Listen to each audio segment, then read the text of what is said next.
May rumor nga ngayon na may kukunin 3 players tong Converge Fiber Xers.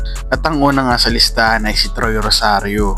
Ito hindi naman na rumor kasi kausap siya ng Converge Fiber Xers at ay pag-negotiate na nga. Pero within this week nga is makausap daw ng SMC tong si Troy Rosario.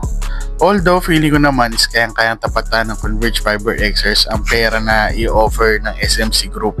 Kung ako lang naman kay Troy Rosario is pipiliin ko ang maglaro sa mga independent teams.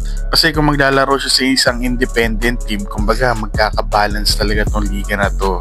Kasi kung pupunta siya example sa SMC Group na sobrang lakas na nga, palalakasin pa niya lalo, lalo mawawalan ng gana yung mga fans. Ang second player nga ay si Jordan Heading. Currently, naglalaro pa si Jordan Heading sa Australia at parang wala siyang interest maglaro dito sa Pilipinas. Pero kung maganda naman ang offer ni Delta Pineda ng Converge Fiber Xers, so why not? Baka pumunta siya dito sa PBA, maglaro siya. Ang right nga ngayon ni Jordan Heading ay nasa Terra Firma Jeep. So ang mangyayari siguro dito para makuha nila si Jordan Heading is sign and trade. Sino naman kaya ang i-give up ng Converge Fiber Xers para kay Jordan Heading? Ang last player nga ay si Mikey Williams ng TNT Tropang Giga. Nawala tayong balita kung nasaan siya ngayon, kung naglalaro pa siya ng basketball. Baka nga nagtudang mo na talaga si Mikey Williams. Hindi ko alam ba't interesado pa sila kay Mikey Williams. Kasi nga di ba nagka-problema tong si Mikey Williams sa SGA kay Jacob Lau.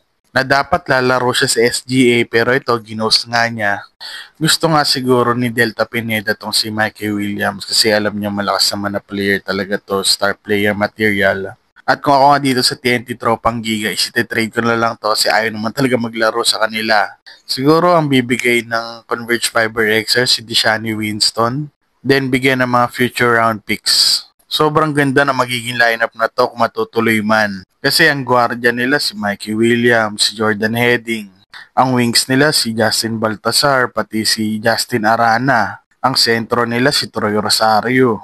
Sobrang solid din ng coaching staff ng Converge Fiber Xers. Kung matuloy man ang 3 players ito sa Converge Fiber Xers, is kaya nila lumaban sa SMC Group pati sa TNT Tropang Giga.